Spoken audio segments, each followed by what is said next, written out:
जमी हिली थी पर वो डिगे नहीं थे, बर्फ पिघली थी पर उनके इरादे नहीं। चारों ओर गूंज रही थी गोलियों की आवाज, पर उन जवानों के दिल पे सिर्फ एक ही स्वर था, सरहद नहीं झुकने देंगे, तिरंगा नहीं गिरने देंगे। ये कहानी है उन रणबांकुरों की जिन्होंने बर्फीले पहाड़ों को चीर कर दुश्मन से सीधे कहा, तू ऊपर बैठा है तो क्या हुआ, हम भारतवासी हैं, नीचे से ही जीत लिख देंगे। दरअसल कारगिल सिर्फ एक युद्ध नहीं था, ये परीक्षा थी साहस की, परीक्षा थी निष्ठा की, परीक्षा थी उस कसम की जो हर भारतीय सैनिक तिरंगे को देखकर खाता है, जान चली जाए मगर जमीन नहीं जाने दूंगा।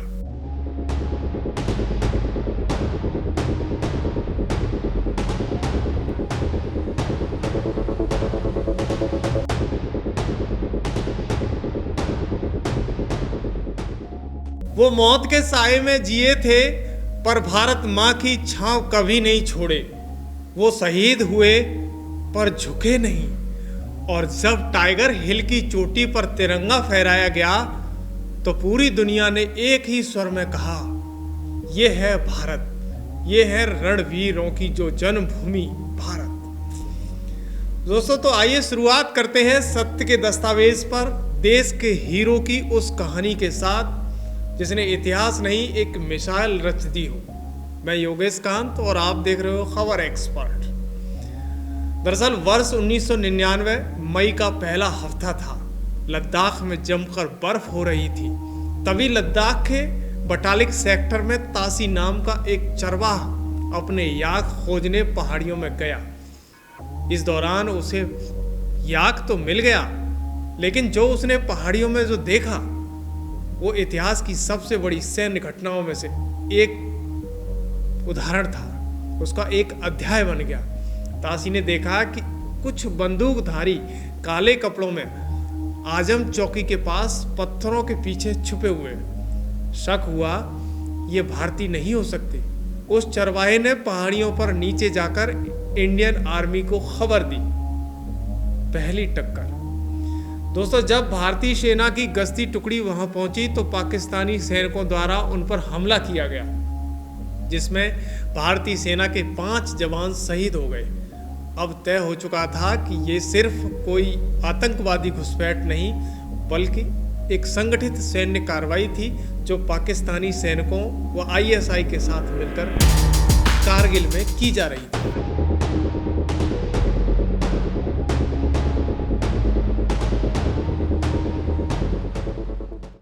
दोस्तों अब भारत की सेना ने पाकिस्तान से इस जगह को खाली करने का ऐलान किया, जिसे ऑपरेशन विजय या कारगिल युद्ध के नाम से जाना गया। पृष्ठभूमि 1971 में भारत और पाकिस्तान के बीच जंग हुई।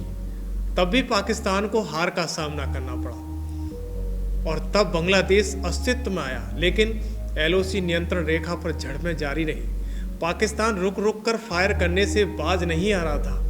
फिर 1998 में दोनों देशों ने परमाणु परीक्षण किए। इसके बाद दोनों देशों के बीच एक खाई पैदा हो गई। फिर फरवरी 1999 में अटल बिहारी वाजपेयी लाहौर यात्रा पर गए, शांति का हाथ बढ़ाया।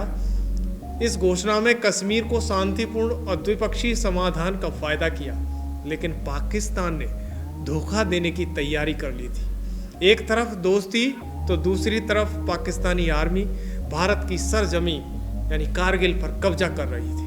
दोस्तों पाकिस्तानी सरकार के इशारे पर सेना भारत की ऊंची पहाड़ियों पर कब्जा कर चुकी थी। इस घुसपैठ को पाकिस्तान ने नाम दिया ऑपरेशन बद्र, यानी पाकिस्तान की सेना सरकार का मानना था कि ऐसा करने से कश्मीर को अंतर्राष्ट्रीय मुद्दा बनाया जा सकता है और भारत फिर इस पर बात करने के लिए मजबूर होगा और फिर सभी मिलकर इसका हल निकाल सकेंगे। वर्तमान में कारगिल केंद्र शासित प्रदेश लद्दाख का जिला था। ये भारत के लिए सबसे महत्वपूर्ण इलाका माना जाता है और स्थान भारत और पाकिस्तान की नियंत्रण रेखा का एकदम नज़दीक स्थान था। कारगिल में काफ़ी ठंड का इलाका था। सर्दियों में यहाँ तापमान -, डिग्रियों में चला जाता है। ऐसे में भारतीय सैनिकों को सर्दियों में वहाँ रहना बहुत ही चुनौतीपूर्ण था। इसलिए 1972 में भारत और पाकिस्तान के बीच हुआ शिमला समझौता। इसमें तय हुआ कि ठंड के मौसम में दोनों देशों की सेनाएं इस बॉर्डर के एरिया से छोड़कर कम बर्फीले क्षेत्रों में लौट जाएंगी। दोस्तों 1998 की सर्दियों में जब भारतीय सैनिक पोस्टें खाली कर नीचे आ गए थे, तब पाकिस्तानी सैनिकों ने करीब 5000 सैनिकों के साथ ऊंची चोटियों पर कब्जा कर लिया था। पाकिस्तान ने कारगिल में टोल लिंक की top, tiger hill, rhino horn समेत Dras, helmet top, rocky knob और 48-75 बत्रा टॉप जैसी सैकड़ों पोस्ट पर कब्जा कर लिया था। इसके बाद भारतीय सेना अपनी पोस्ट पर वापस गई तो पता चला कि पाकिस्तान की आर्मी 400 चोटियों पर कब्जा जमाए बैठी थी। शुरुआत में भारतीय सेना को ये लगा कि ये पाकिस्तानी आर्मी नहीं, ये आतंकवादियों की साजिश है। दोस्तों इस पर पाकिस्तान के आर्मी चीफ परवेज मुशर्रफ और नवाज शरीफ यही अलापते रहे कि ये पाकिस्तानी आर्मी नहीं है, आतंकी हैं। लेकिन मिले दस्तावेजों से पता चला कि ये पाकिस्तानी सेना की एक बड़ी साजिश थी। इस दौरान भारतीय सेना के लिए सबसे बड़ी चुनौती थी कि वो दुश्मन ऊपर बैठा हुआ था और भारतीय सेना नीचे बैठी हुई थी। ऐसी स्थिति में नीचे से टारगेट सेट करना बेहद भारतीय सेना के लिए कठिन था। सेना ने फिर से चोटियों पर चढ़ाई जारी रखी, लेकिन इस दौरान तमाम सारे सैनिक शहीद हो गए। इस स्थिति में सरकार को निर्णय लेना पड़ा। फिर आता है 25 मई 1999 को दिल्ली में एक सुरक्षा मामलों की मीटिंग हुई। फिर घुसपैठ पर हवाई हमले का निर्णय हुआ। इस पर भारतीय वायुसेना ने ऑपरेशन सफेद सागर शुरू किया। फिर पाकिस्तानी घुसपैठियों पर शुरू हुआ भारतीय सेना का हमला, लेकिन पाकिस्तान की सेना टॉप पर होने से वक्त ने साथ नहीं दिया और 27-28 मई को भारत के 2 विमान MiG-21 और MiG-27 और हेलीकॉप्टर Mi-17 को पाकिस्तानी सेना ने मार गिराया।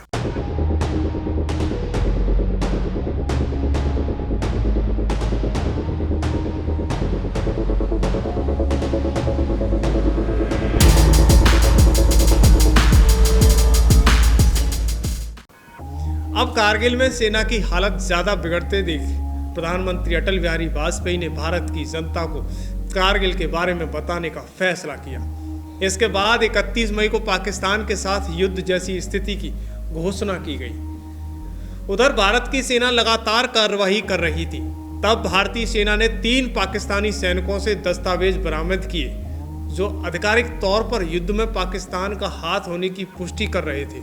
सेना को बड़ी कामयाबी उस दौरान मिली जब पाकिस्तानी आर्मी चीफ परवेज मुशर्रफ की कॉल रिकॉर्डिंग सेना के हाथ लगी। इसके बाद भारतीय खुफिया एजेंसी रॉ द्वारा रिकॉर्ड किया गया। इसमें अजीज खान से परवेज मुशर्रफ जानकारी ले रहे थे कि भारतीय जहाज़ों को मार गिराया है। इसको लेकर शाबाशी देते हुए मुशर्रफ उस ऑडियो में साफ साफ सुनाई दे रहे थे। इससे साफ हो चुका था जो दोस्ती का हाथ बढ़ा रहा है पाकिस्तान, वो कुठाराघात कर कारगिल में अपना एक मैदान बनाना चाहता है। इसमें पाकिस्तानी सेना का ही हाथ है। लेकिन पाकिस्तान के प्रधानमंत्री नवाज शरीफ इस दावे को खारिज करते रहे। लेकिन फिर भारत सरकार ने इसे टेप को नवाज शरीफ को सुनने का फैसला सुनाया। इस पर भारत की तरफ से RK मिश्रा और VK काटजू को इस्लामाबाद भेजा गया। इन दोनों ने नवाज शरीफ का कॉल रिकॉर्डिंग किया और उन्हें सुनाया। फिर वापस भारत आ गए, लेकिन पाकिस्तान फिर भी नहीं माना। दूसरे हफ्ते में 11 जून 1999 को सरकार ने इन टेपों की कॉपी सार्वजनिक कर दी और भारत में स्थित प्रत्येक दूतावास में भेजी गई। इसके 3 दिन बाद भारतीय सेना ने 13 जून को वीरता के साथ टोलो लिंक को अपने कब्जे में ले लिया और पाकिस्तानी सैनिकों को खदेड़ दिया। लेकिन पाकिस्तानी सैनिक टाइगर हिल पर कब्जा जमाए बैठे थे और ये टाइगर हिल उत्तर से दक्षिण तक 1000 मीटर और पूरब से पश्चिम तक 2200 मीटर तक फैली हुई थी। इस पर पाकिस्तानी सेना की एक कंपनी टाइगर हिल पर तैनात थी और भारतीय सेना पर गोले बरसा रही थी। यानी भारतीय सेना टाइगर हिल पर कब्जे का मतलब साफ था कि भारत की 56 ब्रिगेड मुख्यालय तक नज़र बनाए रखना पाकिस्तान का साफ संदेश था और 25 किलोमीटर राजमार्ग पर उनकी पैनी नज़र बनी हुई थी। दोस्तों, पाकिस्तान का भारत के कारगिल में घुसपैठ का मकसद साफ था कि कारगिल से लेकर सियाचिन तक की आपूर्ति लाइन को तोड़ना और लद्दाख को भारत से काटना। इसके पीछे जनरल परवेज मुशर्रफ की महत्वाकांक्षा भी थी, जो 1984 में सियाचिन हाथ से छूटने की टीस नहीं भूल पाए थे। भारत का कब्जा सियाचिन पर हो गया था। दरअसल कारगिल में भारतीय सेना के सामने मुश्किल थी। दुश्मन ऊंची पहाड़ियों पर था और नीचे से हमला करना बेहद कठिन था। लेकिन फिर सेना ने अपनी रणनीति बदली। ऑपरेशन विजय और वायुसेना का ऑपरेशन सफ़ेद सागर शुरू हो गया। फिर 3 जुलाई की रात खराब मौसम और अंधेरे के बीच भारतीय सैनिकों ने कारगिल पर चढ़ाई शुरू कर दी।